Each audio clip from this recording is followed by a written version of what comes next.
Hello dears, ഇന്ന് നമുക്ക് വെള്ളക്കടല വെച്ചിട്ട് ഒരു കടലക്കറി ഉണ്ടാക്കാം. പെട്ടെന്ന് ഉണ്ടാക്കാൻ പറ്റുന്നൊരു കടലക്കറിയാണ്.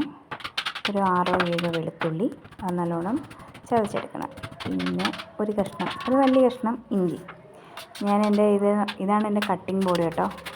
ഞാനിത് കട്ട് ചെയ്യാൻ വേണ്ടിയിട്ട് മാത്രമേ യൂസ് ചെയ്യാറുള്ളൂ ഈ പാത്രം.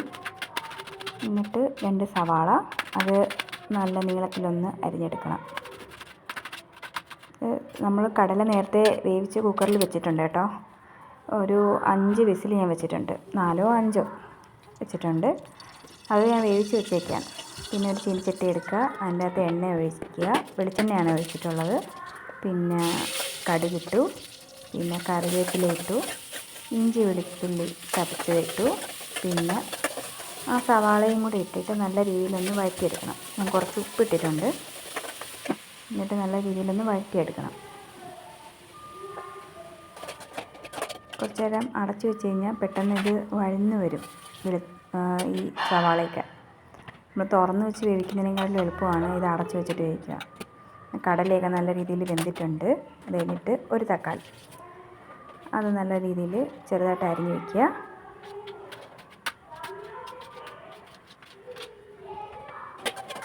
ഇടയ്ക്കൊന്ന് സവാളയൊന്ന് വഴറ്റി കൊടുക്കണം. എന്നിട്ട് ഒരു വലിയ ഒരു സ്പൂൺ മുളക് പൊടി ഇടണം. ഒരു 1.5 സ്പൂൺ മല്ലിപ്പൊടി ഇടണം. പിന്നെ ഒരു ഗരം മസാല, അതൊരു സ്പൂൺ ഇടണം. മഞ്ഞൾപ്പൊടി, അതും ഒരു 1/4 ടീസ്പൂൺ അതിടണം. പിന്നെ നല്ല രീതിയിലൊന്ന് വഴറ്റിയെടുക്കണം.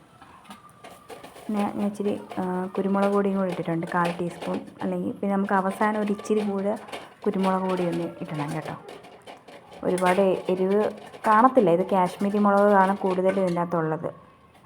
പിന്നെ നമ്മൾ തക്കാളിയും കൂടി ഇട്ട് ഇത് നല്ല രീതിയിലൊന്ന് ആ പച്ചമണം മാറിയതിന് ശേഷം മാത്രമേ തക്കാളി ഇടാവൂ കേട്ടോ.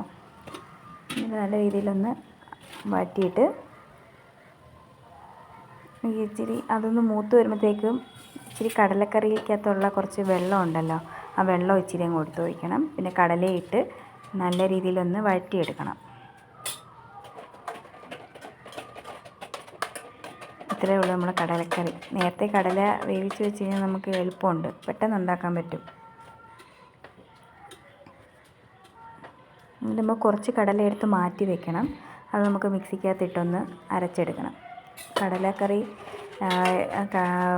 ആ ചൂടൊന്ന് പോയതിന് ശേഷം മാത്രമേ മിക്സിക്കകത്തിട്ട് അടിക്കാവൂ കേട്ടോ. ഇച്ചിരി കുരുമുളക് പൊടി ഞാൻ ഇട്ടിട്ടുണ്ട് അതിൻ്റെ അകത്തോട്ട്.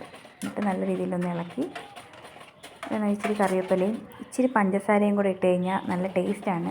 പക്ഷേ ഞാൻ ഇട്ടിട്ടില്ല. കടലക്കറി നമ്മൾ എന്ത് രാവിലത്തെ ബ്രേക്ക്ഫാസ്റ്റ് ഉണ്ടാക്കുമ്പോഴും എരിവുള്ള എന്ത് കറി ഉണ്ടാക്കുമ്പോഴും ഇച്ചിരി പഞ്ചസാരയും കൂടി ഇട്ട് കഴിഞ്ഞാൽ ടേസ്റ്റ് നല്ല ബാലൻസ് ആവും, നല്ല ടേസ്റ്റായിരിക്കും. എന്നിട്ട് നല്ല രീതിയിലൊന്ന് തിളപ്പിക്കണം. ഒരു 10 മിനിറ്റ് അതവിടെ ഇരുന്ന് തിളച്ചോട്ടെ. എന്നിട്ട് നമുക്കത് കടലയായിട്ടൊന്ന് മിക്സ് ആവണം. ഇത് നമ്മൾ അരച്ച് വെച്ചേക്കുന്ന കടല പേസ്റ്റ് ഉണ്ടല്ലോ, അതിങ്ങോട്ട് ഇടണം.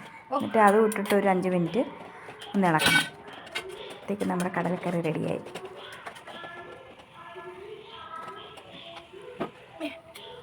Okay, bye bye.